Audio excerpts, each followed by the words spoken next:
Hi, it's Kia. I invite you to read with me. This morning I'm going to read some Robinhood snacks, and this is for August 12th.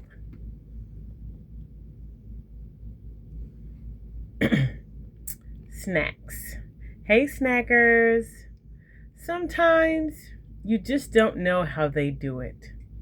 Ever meet someone who seems to get in miles of running before the crack of dawn and cram in more before the opening bell than seems possible?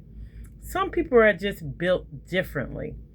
A physicist wanted to get at the heart of how a housemate was getting so much exercise before the sun comes up. So he found a clever way to get their exercise data uploaded to exercise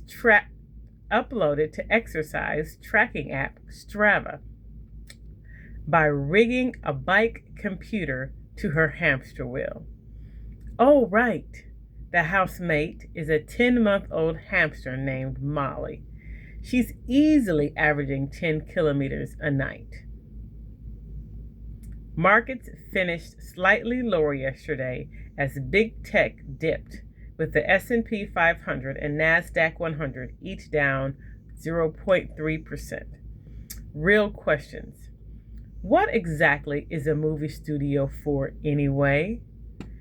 It's been a barn burner of a summer at the box office, with the 2026 exhibition returns now tracking 18% above last year's and doing business not seen since pre-pandemic times.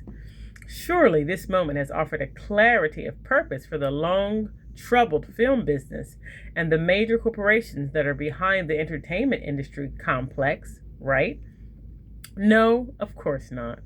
The July box office sends a decisive message, sure, but it belies inconsistencies across the entire business that have been articulated fairly directly over the past several weeks of quarterly earnings report from the major players. What is a movie good for? Depends on who you ask. You mean the 95-minute ads for the parks, says Disney? The Mouse has had a rocky time at the cinema. Toy Story 5 was a hit. The Mandalorian and Grogu and Mona, each expensive misses.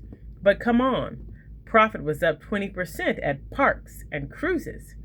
This is a theme park and toy licensing business that incidentally produces films to sell theme park tickets and toys. Good for, asks Paramount, under David Ellison, the studios in Albatross. It may say, as the would-be acquisition of Warner Brothers has invited an interstate antitrust team-up trying to prevent the merger of the companies. Not helping the matters is that Ellison's on the hook for $650 million in fees every quarter the deal isn't done, and faces a trial that isn't until next year. It's enough to make you want to leave Hollywood, which, incidentally, Paramount may. Movies are good for AI, says Lionsgate, nervously looking at its activist investors, who insists that the company either has to start using its library to make more money from AI labs or sell to someone who will. We prefer television. It takes more minutes to watch it, frets Netflix, down 18% year to date, which is in a post-Stranger Things slump that no number of high-performing geezer teasers will shoot its way out of. Wait, we own a movie studio. Since when? Don't we sell phones? Says Apple, which brought up its film business only once in their earnings call, a single moment of the F1 movie. A single mention of the F1 movie. Oh, this one's easy, says Sony, where Spider-Man Brand New Day made more money than its entire non-Crunchyroll 2025 and 2026 theatrical slate combined. A movie studio exists to maintain the rights to Spider-Man by hiring Disney to make Spider-Man movies. That way we can prevent the Spider-Man rights from reverting to Disney. The takeaway. So if none of the companies that actually make movies seem to have their hearts in the movie business, who does? IMAX, that's for sure. Just take a look at this chart from Goldman. At first glance at this chart that spikes dramatically, you may assume that y-axis refers to the Ithacan body count or the return home from Troy.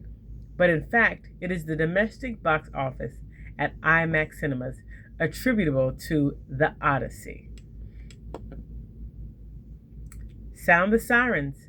Thanks to the steady hand of Odyssey.